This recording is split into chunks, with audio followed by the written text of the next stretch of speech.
In the name of God, the Almighty, peace to you. I will speak tonight about how much can we rely on the historical sources that we have about events that happened in the past, and how we can relate this to our faith or belief in God the Almighty.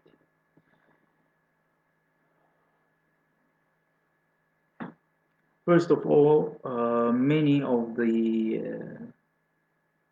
called religious events that happened, uh, and they are mentioned in the Torah, the Bible, and the Quran, and other sources. The vast majority of them, there is no historical evidence or archaeological evidence about their occurrence apart from the Noah flood. That's the only event that we have proofs about. However, for example, the Solomon Temple, we don't know yet where it has been built, if it was ever built, and whether it exists still maybe in the shadow earth or the energy earth, which is in the shadow of the world of the Jinni race, which they historically believed or religiously believed to be the builders of the Solomon Temple. The Solomon Temple could be still exists and standing to this day, but in the shadow realm, not in our physical realm. Uh, and if it existed in the physical realm, then where it is location, where we don't know. There is no proof whatsoever about that. And many other things, even the Exodus of Moses, hardly now we can, give some scientific explanations about what happened. And even the story of Jesus, we don't know for sure if Mary was a virgin or she was married to Joseph, and then Joseph was abroad for a while, and then she got pregnant without her husband presence. Also, the story of the Jesus' death on the cross, we don't know, and even if he was put on a cross at all, because many believe that the Romans at that period of time they used to execute people on just on a like a pillar or something, not on a cross. Uh, so just one wood or something, or even the people who were executed this way after torture, they didn't bury them. So the story of people go to his burial place, and then they didn't find him there, and then he was resurrected, and all these things, we know little about. There's no explanation of them about them scientifically or even archaeologically. Even the story of Muhammad, that he married 13 wives, that he had 13 wives, and that there was an angel, Gabriel, that coming up and down all the time to bring him the message and what he should do and orders, etc. And also the Quranic text, the first half of it, before the prominence of Muhammad, or when before the time he reached powerful position, the text was really, extraterrestrial source. You can feel it's behind it. So there is some truthfulness there, but then the late part, the part when he started waging wars, you can see clearly that it's a different voice speaking. It's no longer something coming from heavens, but rather from Muhammad wishful thinking. So, as I said, we cannot deny historically or prove historically or archaeologically many of the events that happened according to what we received in the holy text. So, what does that should that force us or push us to deny God's existence? No, of course not, because the more now the science is improving, the more we understand that the existence of a super intelligent being who is behind all what's going on is a necessity. It's no longer a case of coincidence, especially now with the quantum physics advancement. It all goes hand in hand with what I started speaking about, the shadow realm and the shadow earth, or the energy realm of the earth, or the electromagnetic field of the earth and the earth itself. So we have two parallel worlds, that's living, and one in the physical, ones and the one in the energy realm.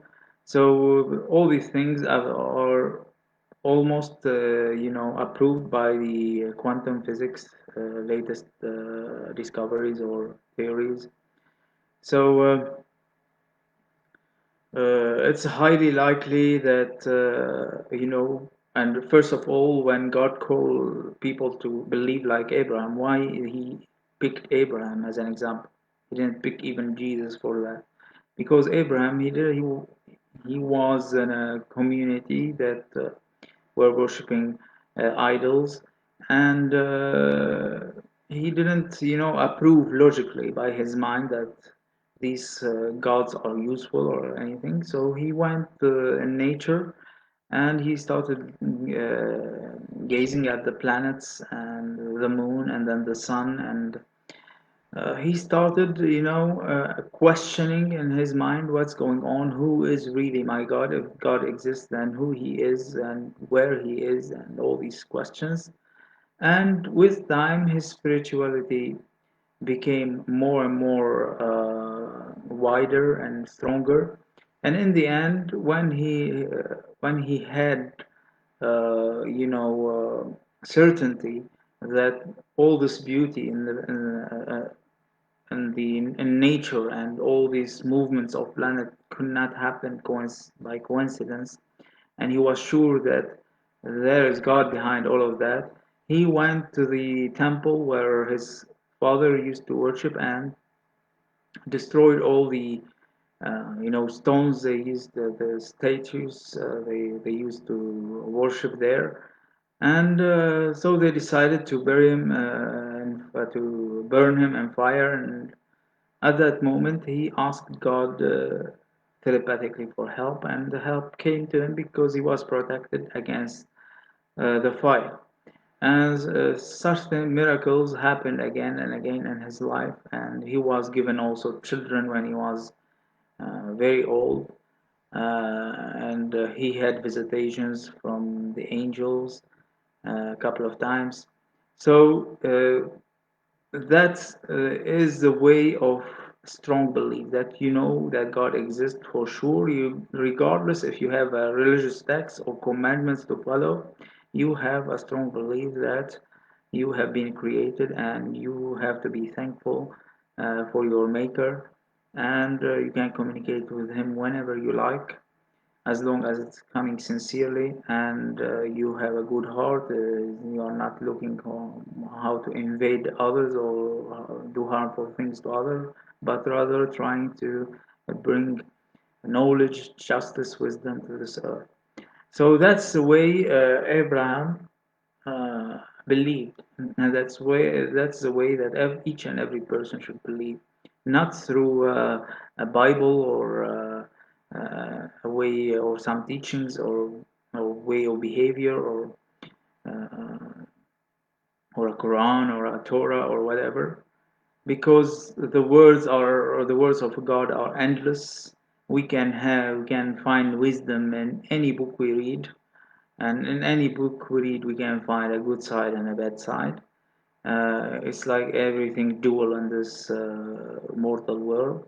So we have always to read or to listen to speech and decide, scan everything in our mind and decide what's logical, what's acceptable, and take it in and leave the rest. That's the golden rule. That's the way how to improve our knowledge, our wisdom, our spirituality, and that's the way how we do not get affected by labels, by traditions, by social enforcement, if you like to call it, and being,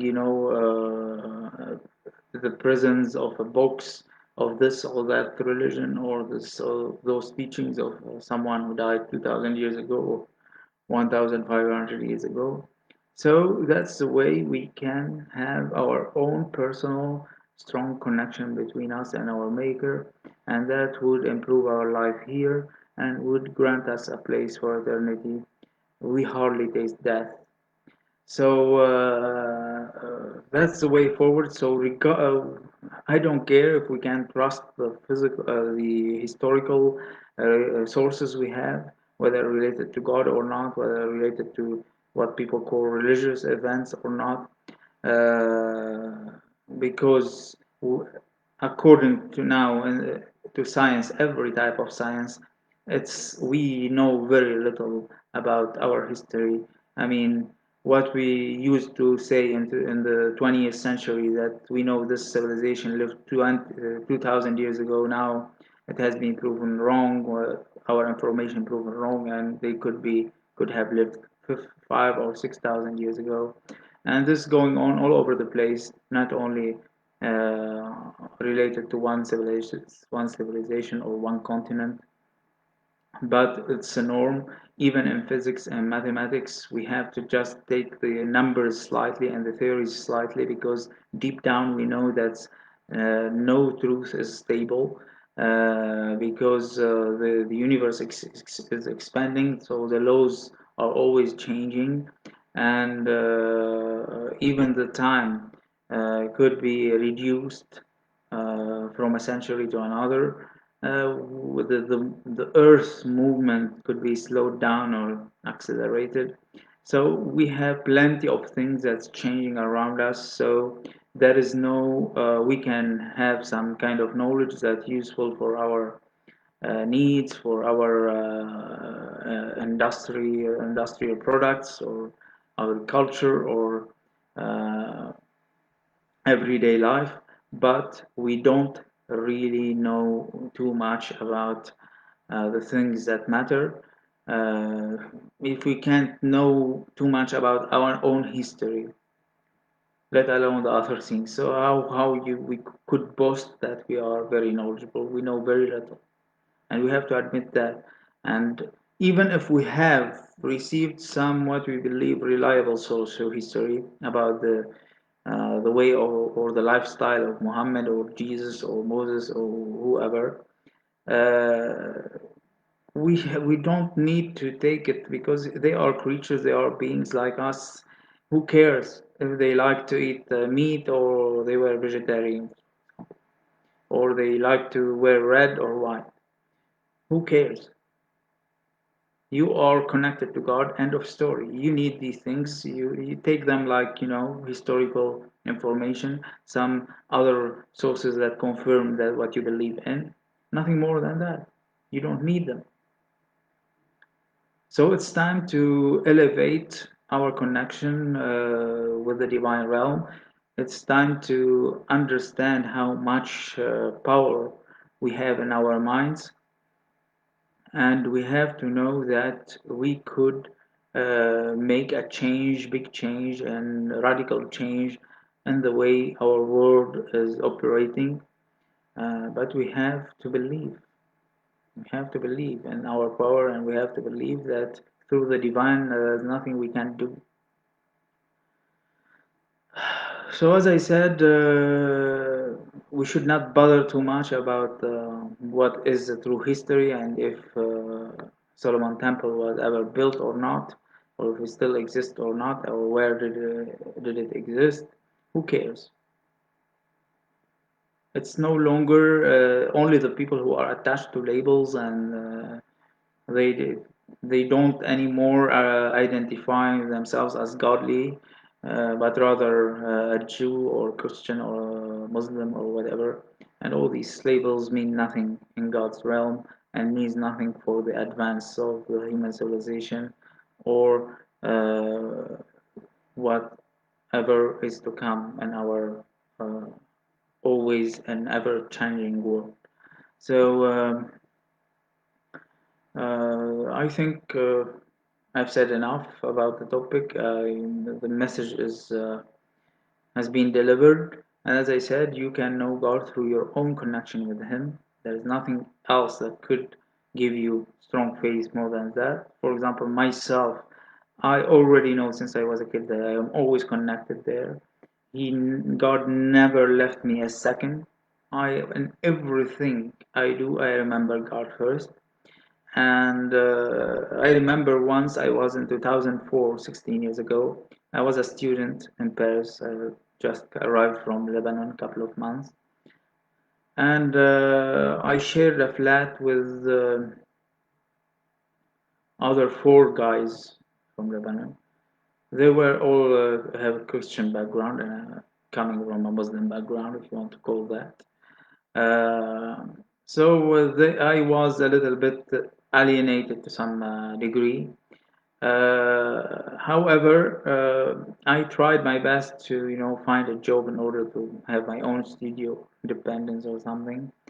Uh, so I went and I found a Syrian restaurant, and it's not something I like to do to go onto the table. Or I told him I work just in the kitchen, but he wanted me to do everything. He doesn't have a big restaurant, but only wealthy people go there. It's just a small restaurant, but very expensive. So I had to do everything, and I wasn't yet any type of expert in making foods. Or, however, there was a cook inside, different than me, but I had to do everything related to preparing the tables and bringing the orders and all these things. So I had a very tough couple of weeks, and then all of a sudden I received a call from the son of my uncle, one of my cousins, who was coming to France from Lebanon, and he was asking if I need anything from my parents that he could bring with him to me. And I didn't know that when I received the call, the restaurant owner was listening to me. So after I turned off my phone. He said, "Who's coming from Lebanon? I heard you going there." I told him my cousin, and he told me, "I want you to bring something from there." Told him, "What is that about?" And he said he wants to bring some kind of very expensive ring with diamonds, and it could, with a price some $30,000 or something. I told him, "Look, I am not the one who's coming from there, and I can't grant you that he will accept. But however, in front of you, I can call them and tell them the story, and if the guy agreed, then you can tell him where to meet your people or something." However, when I called, my cousin, which is a normal answer, was no. Definitely, because you are carrying something very expensive. You don't know if it's stolen or not. And I can, even if I have been working for a couple of weeks in the restaurant, I don't know the owner personally or something. So the answer of my cousin was no. So the restaurant owner went mad on me, and he sucked me the second day and gave me less than what he promised.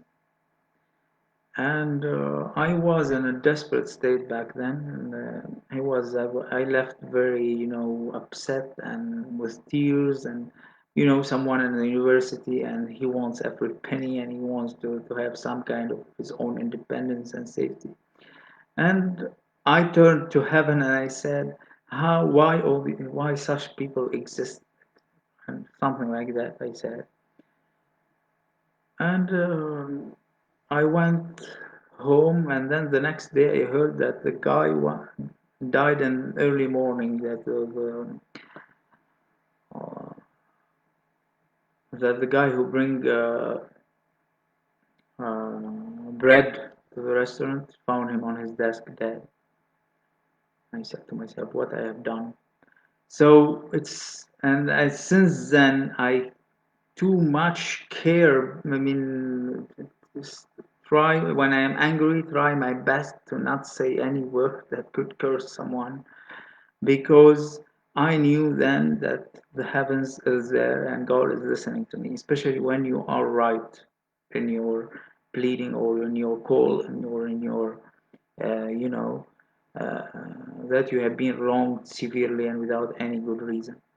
So since then, I take care or I count to 1,000 before I mention anyone in my prayer or call or my words when I'm angry or wronged by someone. So since then, I took care too much to not fall into that again. And I asked God for mercy on the man, because even if he hurt me or did what he did, whether I didn't expect that he would die the next day. So uh, we have to understand that God exists, that the divine realm exists, and that we are in this life in a test in order to be, given a chance to create our eternal selves. If we deserve the soul that we have been given temporarily, then we own it in the next life. We go eternal, we become eternal. If we are not worthy or trustworthy, we don't live responsibly, we are not wise, we are not just, then we lose this right to own our souls. So that's it. It's very simple, but people complicate things. You don't need a religion. You don't need to do some kind of what they call it practices in a way or another in order to be connected to God, or in order to thank God, or in order to ask Him for knowledge or wisdom or help or whatever. So uh, rest assured that there is God, but you don't need a religion. God didn't send religion, God sent guidance and reminders from time to time that we have always to do the right thing. However, we should not also cross the red lines, to not get over on the freedom of others, and to not, invade their privacy and such. So that's it from me today. I hope I delivered the message that who cares about the historical facts or the historical events, if they existed or not. God exists and we exist, and each and every one of us must have his own personal good relationship with God and his own good behavior on this earth, and that's how we can win God's trust and get the ownership of our eternal soul. That's it. Bye for now.